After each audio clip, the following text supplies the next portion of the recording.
형제 자매들이여, 우리는 마땅히 고려해야 한다. 구원받은 날부터 지금까지 하나님 앞에서 계수될 수 있는 날이 며칠이나 되는가? 주님을 믿은 지 8년 혹은 10년이 지났는데 이 지나간 세월 중에서 허송세월한 날들은 얼마나 되는가? 지나간 날들 중에서 몇 퍼센트가 누락되었는가? 우리는 너무나 많은 날들을 헛되이 보냈다. 하나님 앞에 계수될 수 있는 날들이 과연 몇 년이 될지 모르겠다. 우리 자신에게 물어보자. 그리스도인이 된 지 이미 여러 해가 되었는데 나는 몇 년 동안 헛되이 보냈는가? 하나님과의 교통을 잃은 시간은 모두 계수될 수 없는 시간이다. 그러므로 형제자매들이여, 우리는 모두 시간을 아껴야 한다.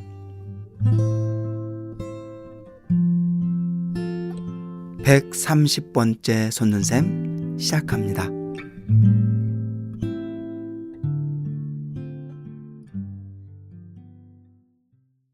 청취자 여러분 안녕하세요. 솟는샘 방송입니다. 최상료 형제입니다. 반갑습니다. 네, 반갑습니다. 최재선 형제입니다. 이상조 형제입니다. 저희들이 성숙한 생명을 이제 다루고 있는데요. 오늘이 벌써 세 번째 시간인가요? 이 책이 좀 두껍습니다. 오늘 우리가 함께 다루고 누릴 내용은요, 이 성숙한 생명 8장의 이야기입니다. 이 8장의 제목은 자기의 날들을 계수하라입니다. 8장에는 모세가 하나님께 드린 기도로부터 시작합니다. 저희 기도를 많이 누렸는데요.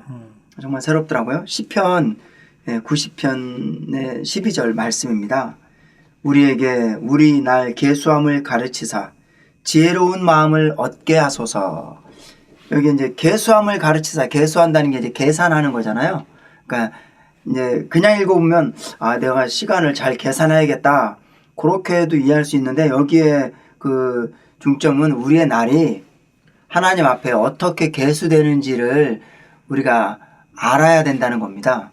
이제 일반적으로는 한 달이 한 달이고 1년이 1년이고 10년이 10년이고 그런데 하나님의 눈앞에서는 우리가 1년을 살았다고 해서 그것이 1년으로 계산되는 것이 아니고 10년을 살았다고 해서 그것이 계산되는 게 아니라는 게 여기에 중점입니다. 그러면 우리의 날이 어떻게 계수되는지를 우리가 알 필요가 있고, 그렇죠. 이걸 알기 위해서 지혜로운 마음은 뭐 수학을 잘하는 그런 마음이 아니고 어떻게 우리가 시간을 보내야 하나님 앞에 계수가 될 것인가. 그래서 참 아주 의미 있는 오늘 그런 시간이 될 것 같습니다. 우리가 어떻게 하나님을 기쁘시게 함으로 하루가 하루로 계산되고 1년이 1년으로 10년이 우리의 일생에 예를 들면 50년, 80년, 100년이라면 그 기간이 그대로 50년, 80년, 100년으로 계산될 수 있는지를 아는 것은 정말 중요한 문제인 것 같습니다. 몇 가지 여기에 아주 중요한 예가 있는데요. 먼저는 창세기 4장에 이제 가인의 계보가 나오고요. 5장에는 셋의 계보가 나옵니다. 제가 이걸 읽기 전에도 과거에 이제 제가 고등학교 때부터인가 그런 의문을 가졌던 걸로 기억이 나요. 가인의 계보 이야기할 때는 설명이 짧습니다. 그냥 이렇게 나이도 안 나오고요. 누가 뭐 나온 다음에 그 다음에 누가 누구를 낳았고 그 다음에 누가 누구고 이렇게 그냥 아주 짧아요. 근데 5장에 셋의 계보가 있을 때는 아주 세밀합니다. 몇 살에 누구를 낳고 몇 살까지 살았다. 제가 이제 과거 볼 때 참 신기하다. 그래서 가인은 이제 하나님 앞에 쫓겨난 사람이고 셋은 하나님 앞에 칭찬을 받은 사람인데 더 지면을 많이 차지하는구나. 뭐 그 정도로 제가 이해하지 않았나 싶습니다. 어쨌든 그 말은 맞습니다. 가인이 하나님 앞에 득죄를 했기 때문에 가인이 살았던 시간 그리고 가인의 후손의 시간은 나와 있지 않습니다. 그러나 셋은 후손들이 셋뿐 아니라 그의 후손들이 몇 살에 누구를 낳고 몇 살까지 살았고 이것이 몇 살에 죽고 이런 것들을 놓고 볼 때 아주 특이합니다. 그러니까 성경은 그냥 일반적인 산수식으로 과학식으로 계산된 것이 아니라는 겁니다. 하나님의 뜻이 담겨져 있다는 거죠. 그리고 이제 오늘은 사실 약간의 이제 계산기로 약간 계산을 해야 될 부분들이 있습니다. 들으시는 분들 조금 이렇게 신경을 쓰셔야 될지도 모를 것 같아요. 이 워치만 형제님이 이게 지적하신 부분인데요. 우리가 오늘 중요하게 여겨져야 할 부분은 과연 이스라엘 백성이 출애굽을 해서 성전을 건축할 때까지는 몇 년의 기간이었을까를 성경이 어떻게 말하는가를 보는 겁니다. 두 이제 부분인데요. 사도행전에서 말하는 거는 40년 광야 시간이 있고 사사 450년 시간이 있고 그다음에 사울 40년, 그다음에 다윗 40년, 그다음에 솔로몬이 3년을 있었고 4년째 성전을 졌다는 거죠. 그래서 그 기간을 다 합치면 573년이 되는 겁니다. 광야 40년, 사무엘 때까지 450년, 사울 40년, 다윗 40년, 그다음에 솔로몬이 이 성전을 짓기까지 3년이 있기 때문에 573년입니다. 그런데 열왕기상 6장 1절에서는 이집트 땅에서 나온 지 480년이요. 480년 때 솔로몬이 성전을 건축했다고 열왕기상에서는 말하는 겁니다. 그러면 사도행전의 시간으로 볼 때는 573년의 기간이 지난 후에 574년째 성전을 건축한 거고요. 열왕기상을 놓고 말하면 480년이 지나서 481년째 성전을 건축한 겁니다. 이 차이가 93년의 차이가 나는 겁니다. 성경의 두 군데를 놓고 볼 때. 그러면 사도행전에 573년이 맞느냐 아니면 열왕기상 6장 1절에 480년이 맞느냐의 문제입니다. 자, 어떤 게 맞을까요? 우리 들으시는 청취자분들은 어떤 게 맞으신 것 같습니까? 우리가 아는 바로는 성경은 틀린 게 없습니다. 사실 사도행전의 기록도 맞고 열왕기상의 기록도 맞습니다. 그러면 왜 두 가지 맞은 기록에 이렇게 차이가 날까요? 워치만 형제님 이렇게 말씀하신 걸 놓고 볼 때 참 좀 놀라웠습니다. 사도행전의 기록은 역사순으로 그 시간을 기록해 놨다는 겁니다. 그런데 열왕기상의 93년이 적은 480년의 기록은 하나님의 눈으로 볼 때 그 가치 있는 시간, 하나님의 안목으로 볼 때의 시간을 계수했다는 겁니다. 영적인 계산입니다. 하나는 그냥 역사적인 계산이고 또 하나는 영적인 하나님의 눈의 계산입니다. 그럼 이 93년은 하나님의 눈에는 왜 계수되지 않았을까요? 워치만 유제님은 여기를 놓고 뭐라고 말하냐면 이 사사시대 450년에 문제가 있다는 겁니다. 450년이 틀렸다는 것이 아니고요. 사사시대 450년의 기간 중에 하나님의 눈에서 계산되지 않는 93년이 있다는 겁니다. 그러면 왜 계산되지 않았는가? 저는 사실 결과를 먼저 얘기했는데요. 이 책은 사실 결과부터 얘기하진 않는데 어쨌든 저는 결과를 먼저 얘기했습니다. 사사시대에 그럼 왜 93년이 빠졌는가? 이스라엘 백성이 사사시대에 보면 여러 차례 다른 족속에게 박해를 받고 노예 살해를 한 횟수가 있습니다. 그것이요 아주 의미가 있습니다. 먼저는 사사기 3장 8절에 보면 이스라엘 자손이 구산 리사다임을 8년 동안 섬겼다고 했습니다. 이게 여호와께서 진노하사 징계한 것입니다. 이스라엘 자손이 리사다임 8년을 섬겼습니다. 8년. 그 다음 사사기 3장 14절 두 번째는요. 이스라엘 자손이 모압왕 에글론을 18해 동안 섬기니라 하고 말합니다. 18년이 있습니다. 그 다음 사사기 4장 2절과 3절에서는 가나안 왕 야빈의 손에 이스라엘 자손을 넘겼다고 했습니다. 이들이 가나안 왕 야빈 이들이 이스라엘 자손을 학대한 시간이 20년이 나옵니다. 이게 세 번째죠. 그 다음 네 번째 미디안의 손에 또 넘겨줬습니다. 이게 사사기 6장 1절 미디안의 손에 넘겨준 게 7년입니다. 그 다음 사사기 13장 1절에서는 이스라엘 자손이 또다시 이제 여호와께 악을 행했기 때문에 그들을 40년 동안 블레셋 사람의 손에 넘겨줬다고 말하고 있습니다. 이렇게 5차례 나옵니다. 8년, 18년, 20년, 7년, 40년. 이 기간을 다 합쳐보면 더도 덜도 아닌 93년의 시간이라는 겁니다. 저 사실 이걸 이번에 처음 읽은 건 아닌데요. 이거 처음 읽었을 때 저는 너무 놀랐습니다. 더 이상 그 책을 진도를 나갈 수가 없었어요. 이 어떻게 이런 일이 있을 수 있을까? 그리고 워치만님 어떻게 이걸 막 읽으면서 이런 생각을 하실 수 있었을까? 참 신기했습니다. 어쨌든 이 93년의 기간은 이스라엘 자손이 악을 행했고 다른 민족에게 하나님이요 이 다른 민족에게 넘겼다고 그랬기 때문에요. 하나님의 눈에서는 가치 없는 그런 시간이었던 것입니다. 아멘. 유실된 잃어버린 횟수. 자, 그럼 이것이 우리와 무슨 관련이 있을까요? 자, 먼저 이스라엘 백성이 출애굽할 때 기묘한 사건이 뭐가 있냐면 하나님이 이스라엘 백성이 출애굽한 그 달을 하나님이 아비월, 그전에 이런 달이 없었습니다. 아비월이라고 새로운 달로 시작했습니다. 그러니까 이때부터 새롭게 계산된다는 의미죠. 그러니까 우리가 구원받자마자 하나님의 눈에는 우리의 영적인 시간이 계수되기 시작한 겁니다. 그러면 우리는 구원받은 후에 지금까지 하나님 앞에서 몇 년을 지냈을까요? 우리가 주님을 믿은 지 8년 혹은 10년이 지났는데 혹시 어떤 분은 30년, 40년도 됐을 겁니다. 그러면 그 날들 중에 과연 하나님 앞에 어떤 날이 어느 정도가 계산이 되어 있을까요? 몇 %나 우리는 하나님 앞에 계수되는 시간을 보냈을까요? 저도 제 그 짧은 그런 시간을 다시 한번 돌이켜 볼 때 어쩔 수 없이 간증할 수밖에 없는 것은 많은 날들을 헛되이 보냈다는 것입니다. 어쨌든 이 방송을 들으시면서 우리가 주님 앞에 우리의 시간이 귀하게 쓰여지기를 기도하는 마음이 있기를 바랍니다. 우리는 잃어버린 날들을 그렇게 중요하게 생각하지 않을 수도 있습니다. 그런데 이스라엘 자손이요 광야에서의 노정을 놓고 보면은요 이제 이스라엘 백성이 출애굽을 했을 때 그때가요 하나님은 새로운 달 아비볼로 시작을 했는데요. 자, 신명기 1장 2절에는 이러한 기록이 있습니다. 호렙산에서 세일산을 지나 가데스 바네아까지 10하루 길이었더라. 가데스 바네아는 가나안 땅의 변방이었습니다.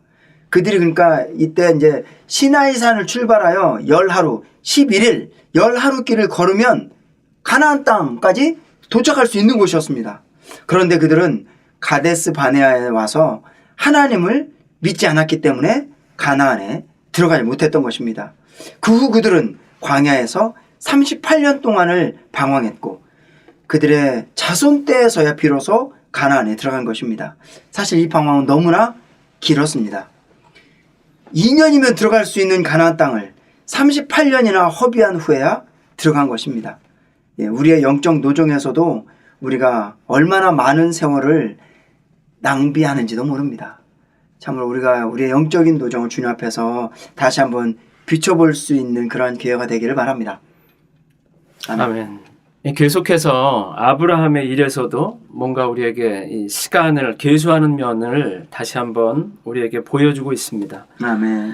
여기 먼저 사도행전 7장을 언급하고 있는데요. 사도행전 7장에서 기록된 것이 아브라함에게 여호와께서 처음 나타나셨던 것에 대한 기록이죠.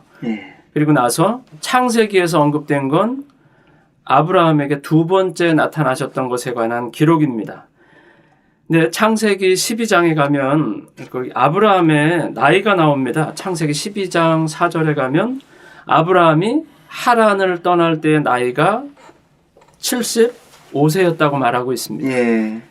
그 전까지 아브라함이 무엇을 했는지 모르지만 성경의 기록에 의하면 먼저 메소포타미아에서 한번 여호와께서 나타나셨다는 것을 기록하고 그때가 언제인지 모릅니다. 그 다음에 또 하란에서 나타나셨다는 걸 말씀하고 있고 정확하게는 모르겠지만 거기서 떠날 때의 나이가 75세였다고 말하고 있습니다. 아멘. 그리고 나서 아브라함이 이스마엘을 낳게 되죠. 이스마엘을 낳게 될 때 나이가 또 기록되어 있습니다. 그게 창세기 16장 16절인데요. 여기에 아브라함의 나이가 86세였다고 말하고 있죠. 그리고 나서 아주 이상한 건 17장 1절에 가면 아브라함의 나이가 99세라고 말하고 있습니다. 한 절 차인데 여기 넘어갈 때 여기에 뭔가 아주 많은 날들이 빠져 있다는 걸 알 수 있습니다. 예. 13년이죠. 13년 동안. 그러면 13년 동안 아브라함은 무엇을 했을까요? 뭐 이스마엘하고 시간을 보냈는지 모르겠지만 여튼 하나님은 아브라함에게 그 자신을 나타내지 않으셨죠. 네. 그래서 99세 때에 나타나셔서 아브라함은 다시 한번 그 축복의 약속을 상기시키시고 나서 할례를 말씀하셨습니다. 아멘. 할례를 하고 나서 이제 얻게 되는 아들이 바로 이삭이죠. 아멘. 그래서 100세 때 이삭을 얻게 되고요. 그리고 나서 이제 아브라함이 죽을 때의 나이가 또 한 번 언급됩니다. 여기 보면 아주 이상하게도 마치 무슨 기념일 같습니다. 75세 때 네. 하란을 떠났다는 걸 말하고 있고 네. 그 다음에 86세 때 이스마엘을 낳았다는 걸 말하고 이건 아마 뭐 기념이라기보다는 주님이 뭔가 이렇게 경고를 주시는 어떤 분기점 같은 좀 네. 그런 느낌이 들었어요. 네.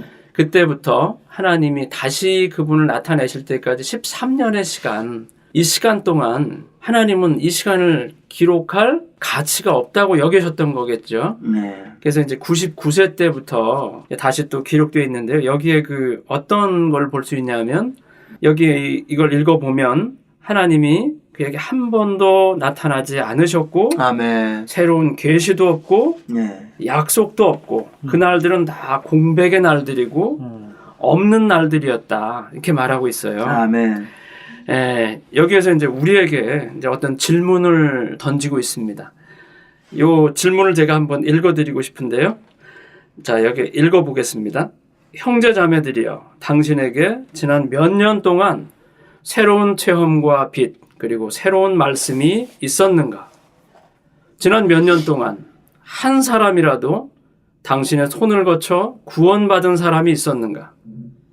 지난 몇 년 동안 한 사람이라도 당신의 도움을 받은 사람이 있었는가? 아멘. 지난 몇 년 동안 당신은 하나님을 더 깊이 알았는가? 당신은 하나님의 약속에 대해 새로운 확신을 가졌는가? 당신은 하나님께 새롭게 헌신했는가? 만일 당신에게 이러한 것들이 없다면 이러한 날들은 모두 잃어버린 날들이다. 아멘. 그리고 이어서 여기 하나의 말씀이 있는데요. 어느 자매님의 말씀을 여기 인용했다고 했습니다. 그리스도인은 이 땅에서 마땅히 하루를 하루로 써야 한다. 아멘. 이것이 상을 얻는 길이다. 여기 보면 왜 이러한 날들은 기록되지 않았는가? 아주 어리석게 보낸 날들이라는 겁니다. 아멘. 하나님을 거역하고 또 죄를 짓고 자기 뜻대로 행한다면 하나님 보시기에 이것은 낭비한 세월이고 허비한 것이라는 겁니다. 아멘. 왜 아브라함의 나이 99세를 기록했습니까? 여기 보면 할례를 받았다고 했습니다. 아멘. 할례는 이제 그의 타고난 육체를 제해버리는 겁니다. 하나님 편에서 볼 때 이제 그가 온전해졌던 거죠. 아멘. 주님을 찬양합니다. 아멘. 자, 우리가 헛된 시간을 보내고 있다면 이 시간은 낭비되는 시간입니다. 아멘. 헛된 시간이라고 할 때 우리가 그럼 아주 허랑방탕한 이러한 시간을 보내는 걸까? 또 그건 아닐 겁니다. 우리는 가족을 위하고 또 일을 하고 여러 가지 사회에서 또는 가정에서 필요한 것들을 하게 되겠죠. 그러나 하나님 편에서 볼 때 이것이 가치 없는 시간이 될 수도 있다는 겁니다. 아멘. 정말 주님이 우리에게 지혜를 주시기 원합니다. 아멘. 정말 무엇이 하나님 편에서 가치가 있게 여겨지는 것인지 이걸 분별하고 이것을 취해서 이러한 길을 가고 이러한 시간을 보낼 수 있기 바랍니다. 아멘. 신약에서 바울이 고린도 교회 성도들에게 한 말씀을 제가 한번 읽어보겠습니다. 형제님들, 내가 전에 여러분에게 말할 때에 여러분을 영적인 사람들처럼 대할 수 없었고 육체적인 사람, 곧 그리스도 안에 있는 어린 아기들처럼 대하였습니다. 아멘.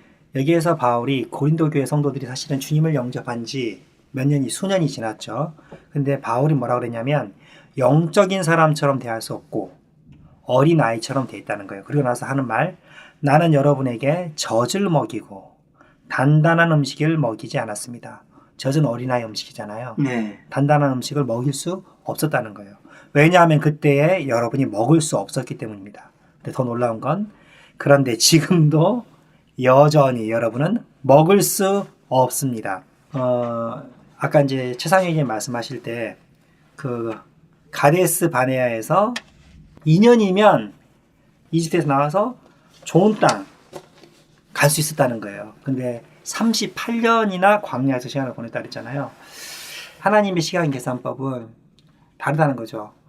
우리가 1년을 하나님은 1년으로 계산하지 않고 10년을 10년으로 계산하지 않고 어떤 시간은 계산되지만 네. 어떤 시간은 계산되지 않는다는 겁니다. 주 예수님 여기에 고린도 바울이 첫 번째 편지를 썼을 때 바울은 뭐냐면 고린도 성도들이 잘하지 않았음을 말해줬어요. 그러니까 이제 믿는 이가 성숙에 이르지 못할 수도 있다는 거죠. 그러니까 하나님 편에서는 계획을 가지고 계시고 하나님 편에서는 경륜을 가지고 계시지만 우리 편에서는 성숙에 이르는 문제잖아요. 아멘. 지난 시간으로 치자면 금이 있어야 하고 은이 있어야 하고 이게 변화되는 보석, 우리 온 일생이 변화되는 점점점 빛으로 가득한 익어가는 사과처럼 성숙에 이르는 과정 아멘. 후 개수된다면 의미가 있지만 고린도 교회 성도들이라든지 광야에서 38년 그래서 이런 이야기를 쓰셨더라고요. 어떤 사람에게는 어떤 지체에게는 아멘. 닷새면 해결될 문제가 어떤 사람에게는 4, 5년이 지나도 해결되지 않는다. 네. 이 손실은 참으로 큰 것이다. 아멘. 우리는 이 일을 가볍게 여기지 말아야 한다. 이게 무슨 말이냐면 바꿔보면 제가 생각을 해봤어요. 어떤 성도가 교회에서 교회 생활을 10년을 해, 20년을 해. 그런데 그게 닷새밖에 계산이 안 된다는 거예요. 아멘. 어떤 지체는 닷새 만에 그 공과를 배우고 넘어가고 네. 그 다음에 더 잘할 수 있는 기회가 있지만 남은 시간을 이렇게 아멘, 시간을 아멘. 다 허비해 버리면 변화에 이를 시간, 성숙에 이를 시간이 부족하잖아요. 아멘. 저 자신을 포함해서 이렇게 주변을 돌아보면 작년과 2018년이 똑같고 영적인 진보도 주님에 대한 입맛이나 세상에서 끊어지는 것이나 차이가 없다면 그런 걸 많이 보잖아요. 내년 2019년도도 갔다고 하고 2020년도 갔다고 한다면 이거 성숙한 사람이라고 할 수 있겠습니까? 이게 변화된 보석이라고 말할 수 있겠습니까? 여기에 만약에 바울이 우리에게 고백한다면 여전히 저주로 먹는다고 얘기할 수도 있잖아요. 주님이 하신 말씀 이렇게 하실 수 있다는 거예요. 당신이 이미 60년을 살았어도 하나님은 네가 내 앞에서 생활한 것은 10년도 채 되지 않는다. 당신이 50년을 살았어도 하나님은 너는 내 앞에서 며칠밖에 살지 않았다. 에녹을 보니까 에녹은 성경에서 65세 때 하나님과 동행하게 됐어. 아멘. 그 전에 어떤 삶을 살았는지는 성경에 기록하고 있지 않습니다. 그건 귀하지 않기 때문에. 근데 65세부터 몇 년간 하나님과 동행을 했냐면 300년. 외우기도 쉽죠. 총 365년이 될 때 들림 받았다고요. 아멘. 그가 이 땅에 있지 않았거든요. 근데 어떻게 이분이 들림을 받을 수 있었을까? 그 비결이 히브리서에 나온다는 거예요. 믿음으로 에녹은 하나님과 동행했다고 그랬거든요. 아멘. 믿음이 있었다는 거예요. 믿음이 있었고 또 뭐라 그러냐면 믿음으로 에녹은 죽음을 보지 않고 옮겼으니 하나님이 저를 옮기심으로 다시 보이지 아니하니라. 저를 옮기시기 전에 하나님을 기쁘시게 하는 자라 하는 증거를 받았느니라. 아멘. 그러니까 믿음이 있었고 이 믿음이 결국에 하나님을 기쁘시게 했다고 했는데 그럼 이게 무엇인가? 어떤 믿음이고 어떻게 했길래 바울은 히브리서에서 기쁘시게 했다고 했나? 창세기를 보니까 그게 아멘. 동행이었다는 거예요. 아멘. 예. 아멘. 다른 말로 하면 동행하면 300년 기록이 되는 겁니다. 아멘. 자녀를 낳고 300년 동안 동행했다 그랬거든요. 아멘. 아멘. 그럼 자녀를 낳았으면 돌봤을 거 아니에요. 네. 땀 흘려서. 자녀를 낳았으면 자녀가 때를 부를 때도 있을 것이고 자녀가 웃을 때가 다 있을 거 아니에요. 그러니까 일상생활이라는 거죠. 아멘. 일상생활 가운데에서 300년 동안 동행할 수 있었어요. 바쁜 직장생활 가운데, 바쁜 가정생활 가운데, 자녀 양육 가운데 300년을 동행할 수 있었다는 거예요. 심지어 이 시대는 어떤 시대였냐면 그때 보면 가인의 자녀들 중에 라멕은 일부 다쳐. 아내 중에 이름이 아다라는 사람이 있는데 치장하는 걸 좋아해요. 아름다움을. 이름이 아름다움이에요. 치장을 관심해요. 이게 우리 시대랑 비슷하죠? 에녹 시대가 이랬다는 거예요. 그 밑에 보니까 또 유발이 나오는데 노래를 좋아해. 퉁소. 그 다음에 두발가인은 날카로운 기계. 오늘 같으면 전쟁 무기. 또 그 지금 시대랑 같았는데 여전히 일상생활 가운데 그 주님과 동행했다는 거죠. 아멘. 이게 하나님께 계수되고 이게 하나님을 기쁘시게 했다는 겁니다. 아멘. 그 다음에 히브리서 11장 5절 밑에 11장 6절이 나오는데 그 유명한 말씀이죠. 믿음이 없이는 기쁘시게 하나님을 못하나니. 기쁘시게 못하나. 하나님께 나아가는 자는 반드시 그가 이신 것과 또한 그가 자기를 부지런히 찾는 자들에게 상 주시는 이심을 믿어야 할지니라. 아멘. 이게 에녹 이야기가 11장 5절에 나온 뒤에 바울이 6절에서 이 말씀을 했다는 거예요. 어떻게 우리는 니영전이 뭐라 그러냐면 들림받을 수 있나? 두 가지가 중요하다는 거예요. 네. 에녹의 삶, 첫 번째는 뭐냐면 그분이 이신 것을 믿었다는 거예요. 그러니까 나는 아니요. 주님은 이신 거죠. 항상 그분이 이신 것을 믿고 그분의 이심으로 취하고 여기서는 말하지 않았지만 사실은 그게 교통하는 삶이잖아요. 끊임없이 자기를 부인하고 연합하는 영 안에 머물고 교통하고. 두 번째는 누가복음 21장 36절처럼 이러므로 너희는 장차 올 이 모든 일을 능히 피하고 아멘. 인자 앞에 서도록 항상 기도하며 껴있으라. 에녹은 300년 동안 이렇게 항상 기도했다는 거예요. 주님, 내가 환난을 피하기 원합니다. 주님, 이 환난에서 나를 건져주세요. 그러니까 그렇게 큰 동행이라는 게 크게 어려운 것 같지는 않더라고. 이 글을 읽어보니까. 아멘. 생활 중에서 작은 일, 큰 일, 주님께 의논하고 염려가 있을 때마다 맡기고 그리고 들림을 위해서 기도하고 이러한 환난을 피하도록 능히 서도록 기도하고. 아멘. 그래서 이 책의 마지막에서는 하나님과 동행하는 것에 대해 말할 때 우리에게 좋은 시작이 있어야 하고 좋은 과정도 있어야 하며 더욱 중요한 것은 좋은 결과를 가져와야 한다는 것이다. 아멘. 이것을 볼 때 들림 받는 것은 돌연히 발생하는 역사적인 일이 아니요 매일매일 점차적으로 들림 받는 경지에 이르는 것임을 알 수 있다. 아멘. 예, 그럼 여기에서 우리가 찬송 하나를 듣고 그 다음에 이어가겠습니다. 내 마음의 노래 348장 주가 우리 죄악을.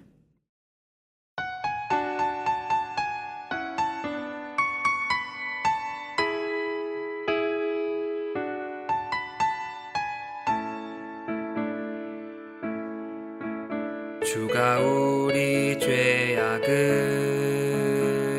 주 앞에 두고 우리 은밀한 죄를 주 얼굴빛에 두어 우리 일생이 주의 진노 가운데 있고 우리 연수 순식간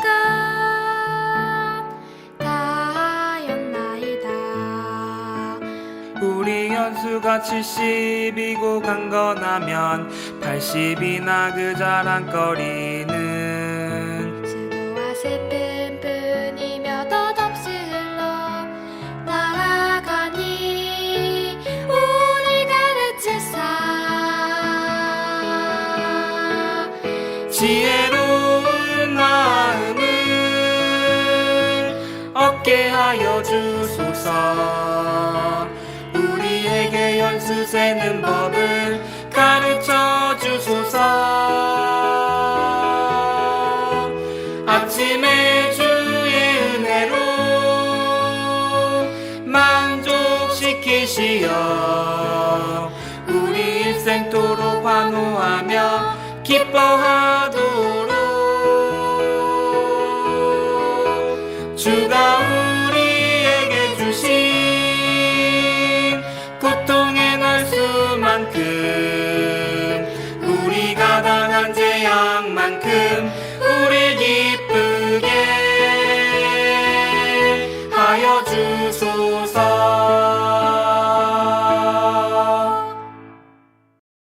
형제님이 에녹의 이야기를 해주실 때 정말 아주 새롭습니다. 아멘. 에녹은 65세에 무두셀라를 낳았다고 말하고 아멘. 무두셀라를 낳은 후에 300년 동안 네. 자녀를 낳으면서 계속 하나님과 동행했다고 말했는데요. 제가 보배롭다고 여겨지는 말은 형제님이 말씀해 주신 것처럼 동행입니다. 아멘. 누구와 동행하느냐가 너무나 우리의 일생을 달라지게 하는 것 같습니다. 여기 하나님과 동행한 날은 하나님께서 아까 말씀하신 것을 비추어 보면 기뻐하신 날들이라는 겁니다. 아멘. 하나님께서 기뻐하신 날들은 하나님께 계수된 날들이겠죠. 네. 제가 에녹을 아주 특별하다고 여긴 건 이 말씀을 보면서 성경에서 계수된 날들이 가장 많은 사람이 누굴까 이 생각을 해봤는데요. 네. 적어도 에녹은 300년을 하나님과 동행했다고 계수했습니다. 물론 여기 많은 사람들이 뭐 아주 오랜 시간을 살았지만 그 사람들의 기록에는 하나님과 동행했다는 말이 없더라고요. 여기 동행한다는 말이 계속 하나님과 교통하고 하나님께 말씀드리고 그분의 음성을 듣고 하여튼 여기 하나님이 기뻐하셨다는 겁니다. 주님을 찬양합니다. 아멘. 그런데 여기 아직 큰 일만 있는 것이 아니라 작은 일들에서 또 모든 일들에서 하나님과 함께 했다는 겁니다.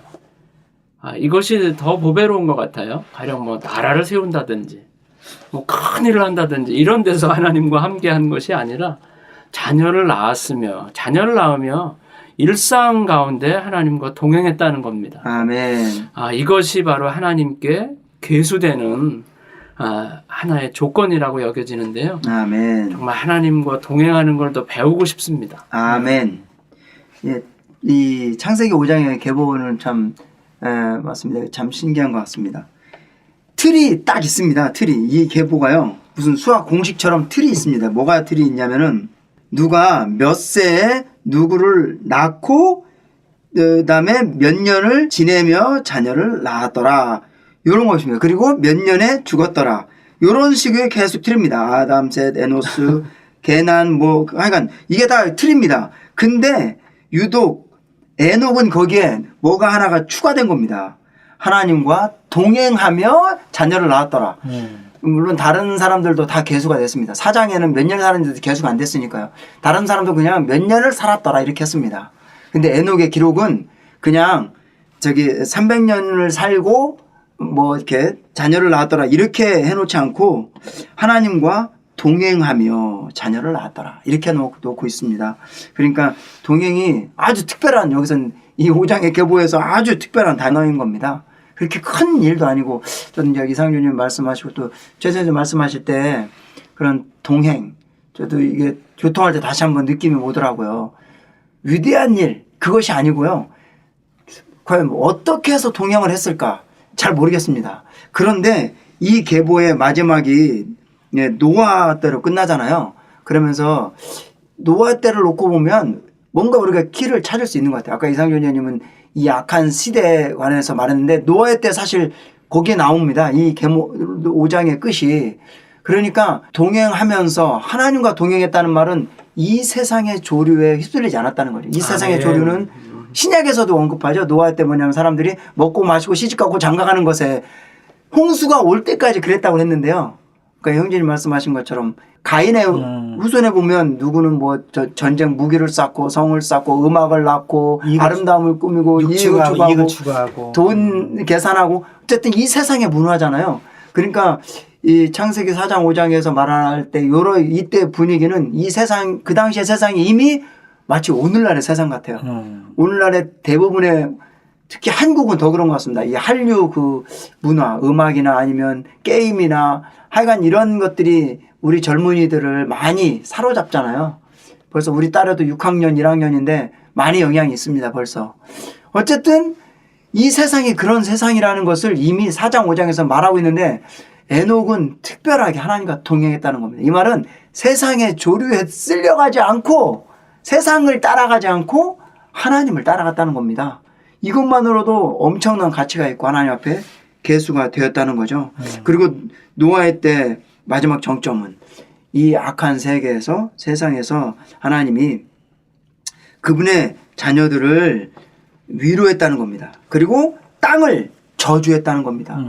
그리고 신약에서 우리가 아는 바로는 주님이 직접 말씀하셨죠. 이 세상의 끝이 노아의 때와 같을 거라고 했습니다. 분명히 이 세상, 이 땅은 저주를 받을 것이고 하나님은 그분의 백성을 위로하실 것입니다. 그리고 상 주실 것입니다. 그러니까 이제 이상규님 이렇게 이 약한 거를 피하고 누가복음의 말씀이었죠. 네. 진짜. 피하고 들림받는 것을 우리가 진짜 그런 기도를 오늘날 이 시기에 너무나 많이 해야 합니다.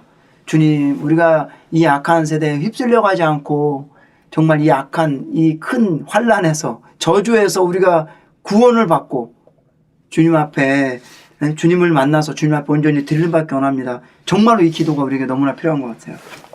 동행이라고 간단하게 생각해보면 제가 현지인들 교통을 들을 때 이렇게 산길을 이렇게 걷는다고 생각을 해보면 아니면 이제 뭐 산책을 이렇게 한다 그러면 네. 어떤 사람과 함께 동행하면 어떻게 해요? 아무 말도 안 하고 그냥 묵묵하게 두 사람 가는 거는 동행이 아니잖아. 그냥 이런 이야기도 하고 저런 얘기도 하고.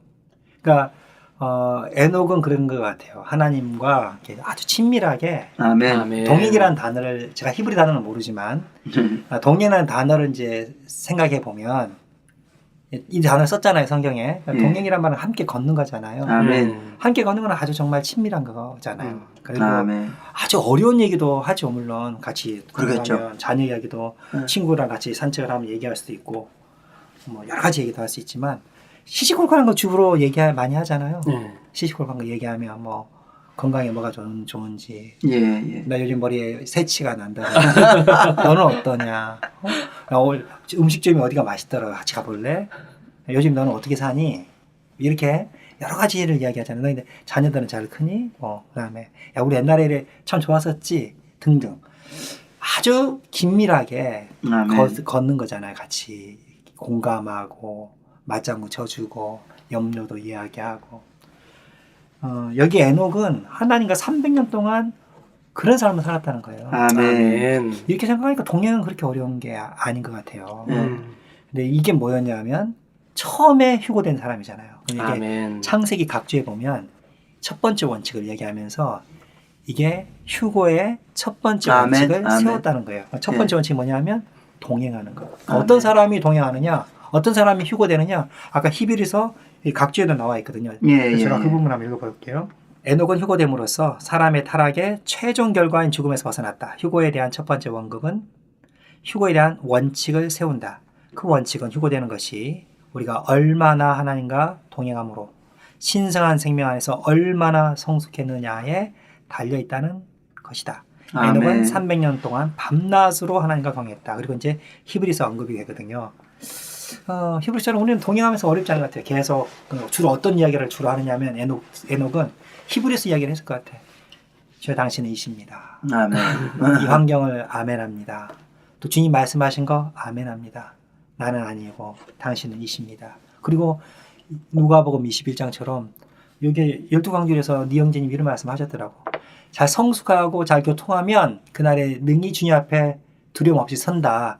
이 일들을 다 피할 수 있다. 이렇게 말씀하지 않고 피하도록 기도해라는 거예요. 아멘. 아멘. 그냥 주님 나는 이 세대 가운데서 구원받기 원합니다. 아멘. 교통하면서 네. 에녹처럼 길을 주님이랑 걸어가면서 이 두 가지를 기도할 수 있잖아요. 아멘. 저 당신은 이십니다. 어떤 아멘. 환경이 있든 어떤 사물이든 어떤 사람이든 남편이 속을 썩일 때 길을 가면서 주님 앞에 저 당신이 이십니다. 아멘. 당신이 이십니다. 아멘. 나는 아닙니다. 음. 자녀의 문제가 있을 때 직장에 어려움이 있을 때 당신이 이십니다. 나는 아닙니다. 환경이 왔을 때 받습니다. 주님. 주님 모든 것을 받습니다. 환경 가운데 교통할 수 있잖아요. 아멘. 그렇게 살고 그 다음에 상 주시는 주님 나는 들림받기 원합니다. 나는 이 타락한 시대에서 구원받기 원합니다. 아멘. 이 멸망에 가는 시대에서 구원받기 원합니다. 한번 생각해 보세요. 은행이 파산된다면 그 은행에다가 오늘 예금할 사람이 있어요? 이 시대는 파산될 거거든요. 아멘. 이 세상에 쌓아두는 것은 파산될 거예요. 그죠? 아멘. 주님 나는 너와 같이 방주 짓는 사람이 되기 원합니다. 아멘. 우리 책에서 다루지 않았지만 마태복음 20장에서 전부 다 우리는 다 길가에서 시간을 보내고 놀고 있다 그랬거든요.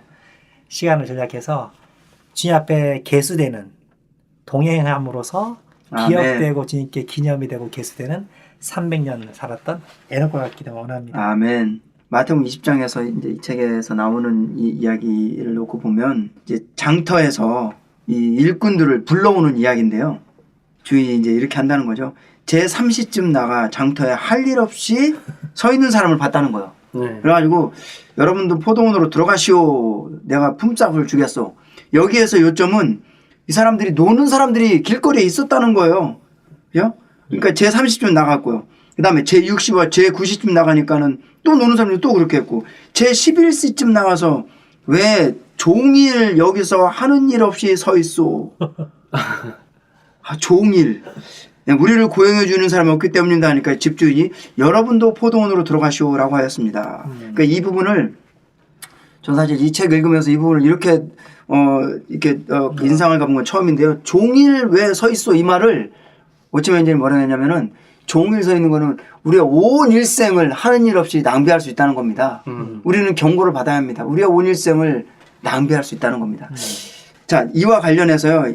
그 장의 마지막에는 어떤 한 청년 종일 죽음을 앞둔 시간 낭비한 청년의 이야기가 나옵니다.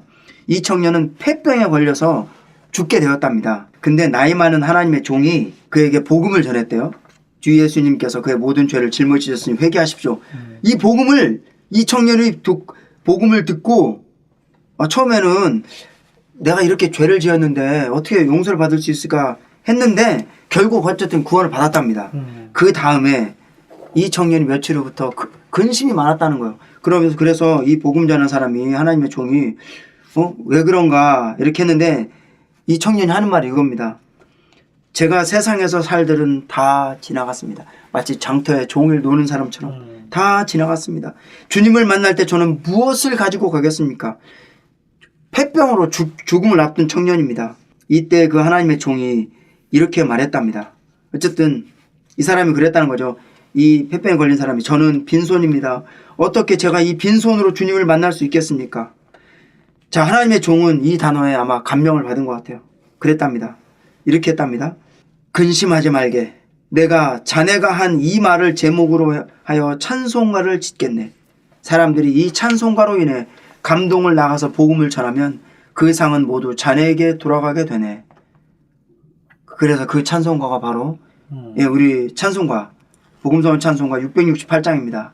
빈손 들고 주님 얼굴 어찌 대할 수 있나. 그죠? 이 찬송가로 인해 많은 사람들이 감동을 받고 열심을 내서 주님을 위해 일했다는 겁니다.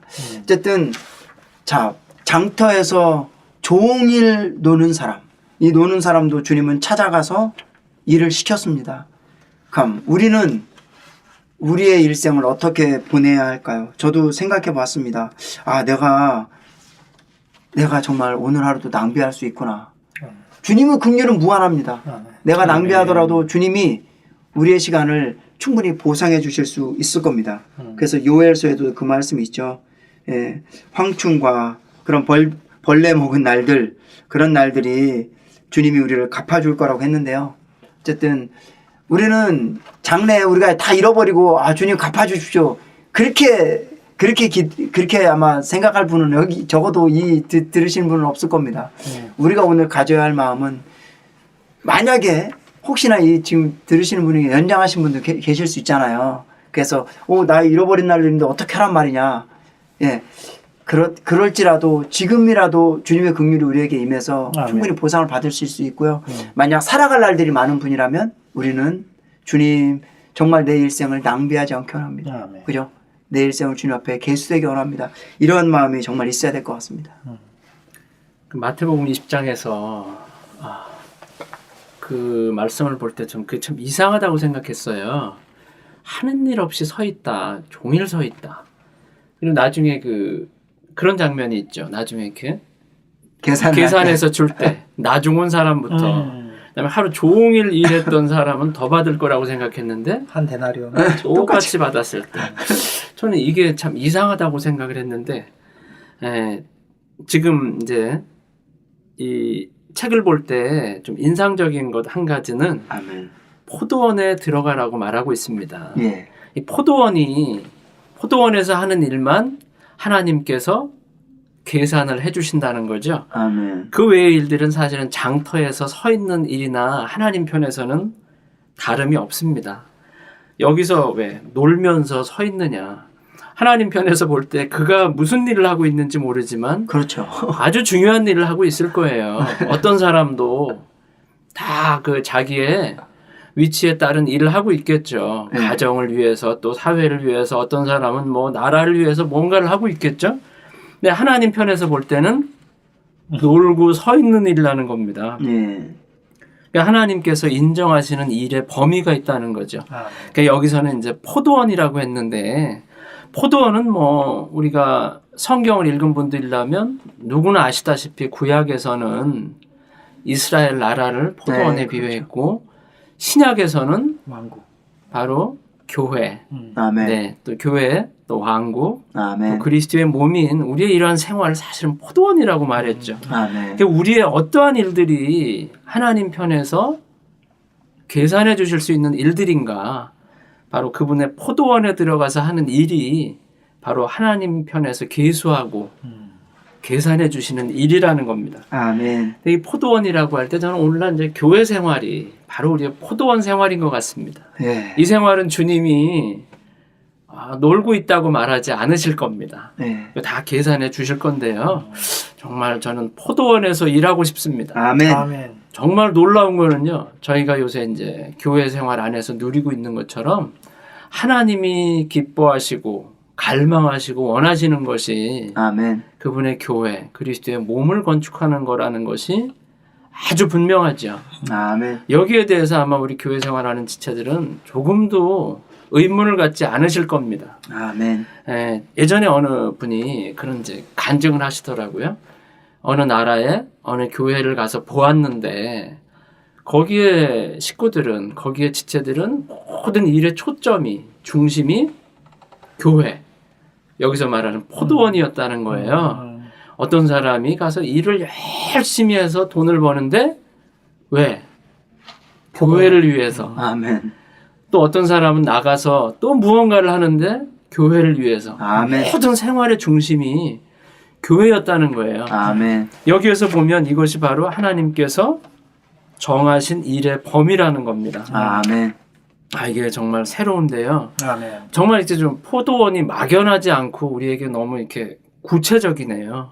예. 또 하나, 제가 더 말해도 되나요? 아까 그 황충이 먹은 시간. 예. 이 말은 정말 우리를 위로하는 말인 것 같습니다. 아멘. 종일 놀고 있다가 거의 이제 해가 질 5시쯤이죠, 그때가? 5시. 우리 지금은 시간으로 시간 말하자면 5시. 그 일생을 다 보냈는데 나는 이제는 정말 주님을 섬기고 싶은데 시간도 남지 않죠. 가진 것도 없죠. 힘도 없죠. 할 수 없는데 이 말씀은 정말 우리를 격려하고 다시 한번 우리에게 기운을 북돋우는 말씀인 것 같습니다. 아멘. 요엘서 말씀이죠. 예. 황충이 먹은 날들. 횟수대로 예. 갚아주실 것이다. 아멘. 이 죽음을 눈앞에 두니 청년에게 얼마나 위로가 되고 격려가 됐을까요? 아멘. 우리 교회 생활 안에서 아마 연장하신 분들 중에 이 방송을 듣고 계신 분들이 있으실 텐데요. 저는 정말 이 말씀을 가지고 우리 저도 마찬가지고 우리 보다 연장한 분들이 힘을 얻으시기를 격려해드리고 싶습니다. 아멘. 어떠한 방식으로든 우리가 주님 앞에 구할 때 우리가 잃어버렸다고 우리 스스로 계수했던 모든 날들을 주님이 한 번에 돌려주실 수 있을 것 같습니다. 아멘.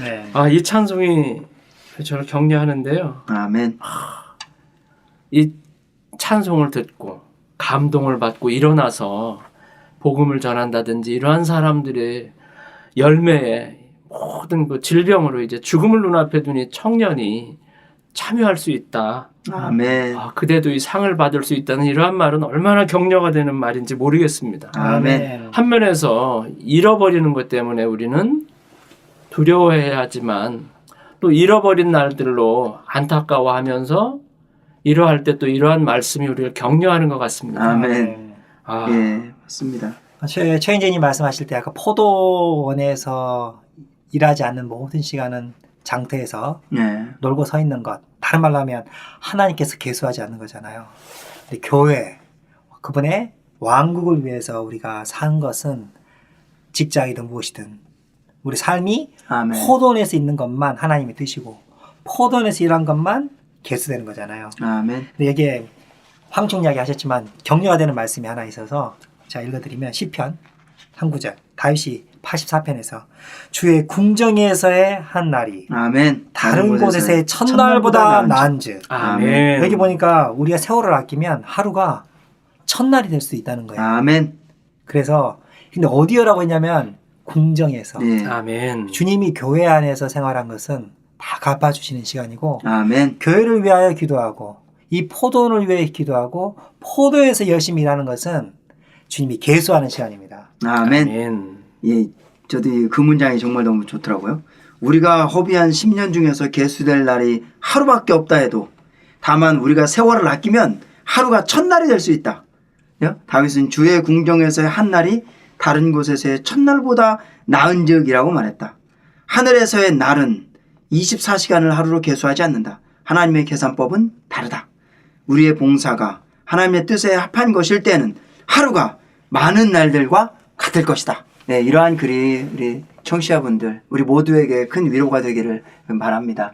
아멘. 우리의 생명이 성장하고 성숙하는데 반드시 필요한 요소는 바로 시간이잖아요. 아. 예. 근데 시간이 간다고 해서 꼭 우리가 성장하고 성숙하는 건 아닐 수도 있다는 것이 예. 오늘 더 분명해진 것 같습니다. 아멘. 우리가 하나님 앞에 계수되고 우리의 생명이 성숙하는 데 이르기 위해서는 반드시 하나님과 동행하는 시간이 필요하고 아멘. 하나님과 함께하는 시간이 필요하다는 것이 오늘 너무나 분명해졌습니다. 아멘. 우리가 주님을 믿지 않은 시간은 물론 주님이 계수하실 수 없는 시간이죠. 근데 오늘 볼 때 우리가 주님을 믿고 나서도 여전히 주님의 얼굴과 주님의 임재를 떠나고 주님의 교통을 떠나서 많은 시간을 보낼 수 있다는 겁니다. 아멘. 오늘 말씀을 통해서 이 책을 통해서 다시 속에서 분명해지는 것은 정말 주님의 얼굴 앞에서 떠나고 싶지 않습니다. 아멘. 항상 모든 일에서 주님께 말씀드리고 주님의 음성을 듣고 또 저뿐 아니라 우리 포도원 생활하는 우리 모든 형제자매님들이 이러한 생활을 하실 수 있기를 바랍니다. 아멘. 우리 온 일생이 남은 일생이 주님께 계수되는 아멘. 시간이 되기를 기도합니다. 아멘. 예, 오늘 이렇게 이제 우리가 함께 8장, 예, 자기의 날들을 계수하라. 이것을 함께 누려보았습니다. 자, 이제 마칠 때가 됐는데요. 찬송가 668장, 예, 빈손 들고 주님 얼굴 어찌 대할 수 있나. 예, 이 찬송을 러시안 필하모닉 오케스트라의 연주로 들으시면서 오늘 방송을 마무리하겠습니다. 다음 방송 때까지 주님의 은혜가 청취하시는 모든 분들에게 함께 하시길 바랍니다. 청취해 주셔서 감사합니다. 감사합니다. 아멘.